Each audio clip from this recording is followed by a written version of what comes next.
Hi hello friends, ഇന്നൊരു hair ടവലിൻ്റെ video ആയിട്ടാണ് വന്നിട്ടുള്ളത്. ഹെയർ വാഷ് ചെയ്ത് കഴിഞ്ഞാൽ പെട്ടെന്ന് തന്നെ ഡ്രൈ ആക്കി എടുക്കാൻ പറ്റിയിട്ടുള്ളൊരു ടവലിൻ്റെ മോഡലാണ് ഇന്ന് കാണിക്കുന്നത്. അതിനു വേണ്ടി ഞാനൊരു ടവൽ എടുത്തിട്ടുണ്ട്.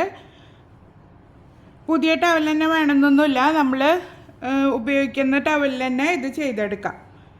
ഇനി രണ്ടാക്കിയിട്ട് മടക്കി കൊടുക്കുക. ഇതുപോലെ രണ്ടാക്കിയിട്ട് മടക്കിയിടുക. നമ്മൾ നിൽക്കുന്ന സൈഡിലേക്കാണ് ക്ലോസിങ് ഭാഗം വരേണ്ടത്, ഇപ്പുറത്തെ സൈഡിൽ ഓപ്പൺ ഭാഗവും.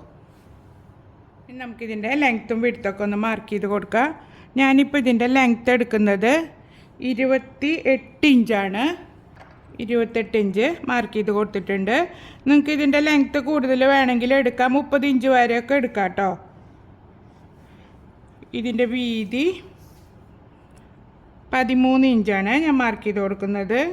ഇത് ടവൽ കുറച്ച് നീളം കൂടുതലുള്ള കാരണം ഞാനിപ്പോൾ ഈ ഒരു ഭാഗത്ത് വെച്ചിട്ട് കട്ട് ചെയ്തെടുക്കുകയാണ് ചെയ്യുന്നത്. നിങ്ങളുടെ കയ്യിൽ ചെറിയ ടവലുണ്ടെങ്കിൽ അത് വെച്ചിട്ട് നമുക്ക് ചെയ്തെടുക്കാം. മെഷർമെൻറ്റ് കുറച്ചെടുത്താൽ മതി. കയ്യിലുള്ള ടവലിനനുസരിച്ചിട്ട് ലെങ്ത്തും വിഡ്ത്തൊക്കെ ഒന്ന് കൂട്ടിയും കുറച്ചൊക്കെ എടുക്കുക. ഈ ഒരു ഭാഗം കട്ടി കൂടുതലുണ്ടെങ്കിൽ ആ ഭാഗം നമുക്ക് കട്ട് ചെയ്ത് കളയണം. ഇതിപ്പോൾ ജസ്റ്റ് ഒന്ന് മടക്കി അടിച്ചിട്ടേ ഉള്ളൂ.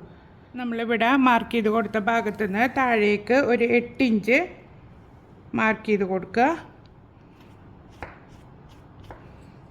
ഇവിടെ നിന്ന് താഴേക്ക് 8 ഇഞ്ച്. അതുപോലെ ഈ ക്ലോസിങ് ഭാഗത്ത് ഒരു 2 ഇഞ്ചും മാർക്ക് ചെയ്ത് കൊടുക്കുക. നമ്മൾ ഈ മടക്ക് ഭാഗം ഉണ്ടല്ലോ, അവിടെയാണ് 2 ഇഞ്ച് മാർക്ക് ചെയ്യേണ്ടത്. ഓപ്പൺ സൈഡ് നമ്മൾ കട്ട് ചെയ്ത ഭാഗത്താണ് 8 ഇഞ്ചും മാർക്ക് ചെയ്ത് കൊടുക്കേണ്ടത്.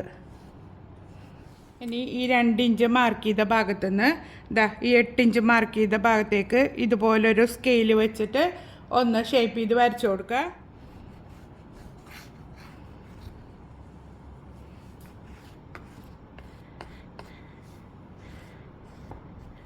ഇനി ഈ ഭാഗത്തുനിന്ന് സ്ട്രെയിറ്റ് ആയിട്ട് വരച്ചു കൊടുത്തതിന് ശേഷം ഈ ഭാഗം ഒന്ന് കർവ് ചെയ്ത് വരച്ചു കൊടുക്കണം. ഇനി ഈ ഒരു ഭാഗം ഒന്ന് ഷേപ്പ് ചെയ്ത് വരച്ചു കൊടുക്കണം.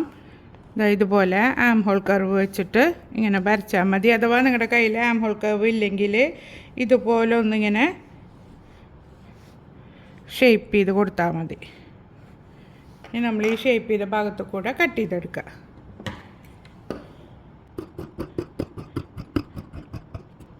ഇനി ഈ ഒരു ഭാഗത്ത് കൂടെ കട്ട് ചെയ്യാം.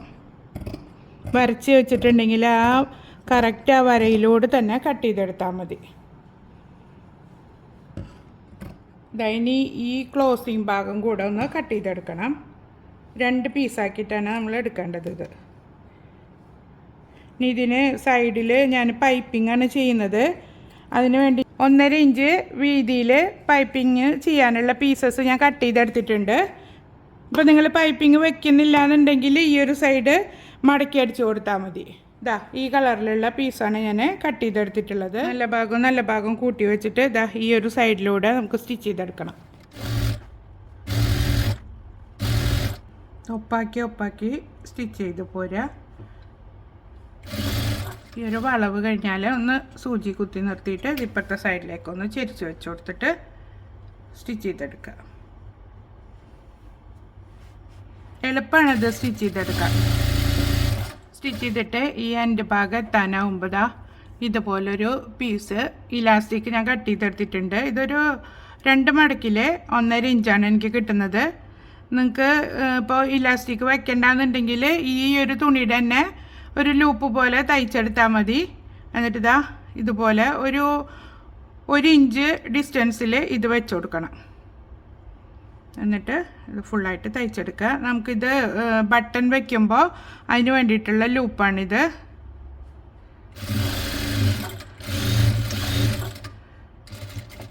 ഈ എൻ്റെ ഭാഗം എത്തുമ്പോൾ ഒന്ന് ലോക്ക് ചെയ്തിട്ട് തയ്ച്ചു കൊടുക്കുക. ഇപ്പുറത്തെ സൈഡിൽ പൈപ്പിംഗ് വെച്ച് കൊടുക്കണം. ഇപ്പം നിങ്ങൾ പൈപ്പിംഗ് വെക്കുന്നില്ല എന്നുണ്ടെങ്കിൽ ഇത് മടക്കി തയ്ച്ചു കൊടുത്താൽ മതി. ഇതുപോലെ 1/2 ഇഞ്ചിൽ മടക്കുക. എന്നിട്ട് വീണ്ടും 1/2 ഇഞ്ചിൽ മടക്കിയിട്ട് ഇങ്ങനെ സ്റ്റിച്ച് ചെയ്തെടുത്താൽ മതി. ഞാനിതൊരു കാണുമ്പോൾ ഒരു ഭംഗിക്ക് വേണ്ടിയിട്ട് പൈപ്പിങ്ങും കൂടെ ചെയ്ത് കൊടുക്കുന്നുണ്ട്.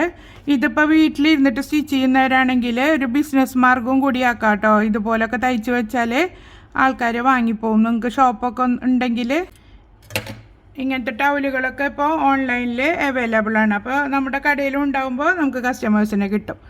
ഇനി പൈപ്പിംഗ് ഒന്ന് യോജിപ്പിച്ചിട്ട് നമുക്ക് ഇതുമേലേക്ക് വെച്ച് കൊടുക്കാം. പൊട്ട പുറത്ത് വെച്ച് തയ്ച്ചിട്ട് നല്ല പുറത്തേക്ക് മറിച്ചിട്ട് കൊടുക്കുകയാണ് ചെയ്യുന്നത്. എന്നിട്ട് പിന്നെ പതിച്ചടിച്ച് കൊടുക്കുക.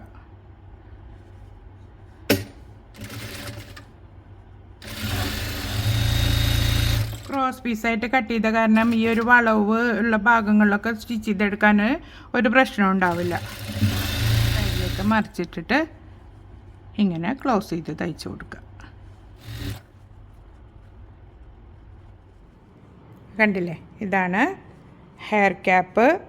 ഇതിപ്പോൾ മക്കൾക്കൊക്കെ ചെയ്ത് കൊടുത്താൽ അവർക്ക് ഒരുപാട് സന്തോഷമാവും. ഇനി നമുക്ക് ഇതാ ഈ ഒരു ഭാഗത്ത് ഒരു ബട്ടണും കൂടെ പിടിപ്പിച്ചു കൊടുക്കണം. നിങ്ങളുടെ കയ്യിൽ ഏത് കളർ ബട്ടനാണോ ഉള്ളത് അത് വെച്ച് കൊടുക്കുക. കുറച്ച് വലിപ്പമുള്ള ബട്ടൺ നോക്കി എടുക്കുക. ഈ ഒരു സ്റ്റിച്ചിങ് വന്നിട്ടുണ്ടല്ലോ, ആ ഒരു ഭാഗത്താണ് ഈ ബട്ടൺ വരേണ്ടത്. എന്നിട്ടിത് തുന്നിയെടുക്കുക. ഇങ്ങനെ ഇലാസ്റ്റിക് ഈ ബട്ടനുള്ളിലേക്ക് ഇട്ട് കൊടുക്കുക. അങ്ങനെയാണ് ക്യാപ്പ് യൂസ് ചെയ്യേണ്ടത്. അപ്പോൾ നിങ്ങളെല്ലാവരും സ്റ്റിച്ച് ചെയ്ത് നോക്കിയിട്ട് ഫീഡ്ബാക്ക് അറിയിക്കുക. ഇതുപോലുള്ള വീഡിയോസ് നിങ്ങൾക്ക് ഇഷ്ടമാവുകയാണെങ്കിൽ എൻ്റെ ചാനലൊന്ന് സബ്സ്ക്രൈബ് ചെയ്തിട്ട് ഫ്രണ്ട്സിനും റിലേറ്റീവ്സിനും ഒന്ന് ഷെയർ ചെയ്ത് കൊടുക്കുക. അതുപോലെ തന്നെ ലൈക്ക് ചെയ്യാനും കമൻറ്റ് ചെയ്യാനും മറക്കരുത്. അടുത്തൊരു യൂസ്ഫുൾ വീഡിയോയുമായിട്ട് വീണ്ടും കാണാം. Thank you for watching.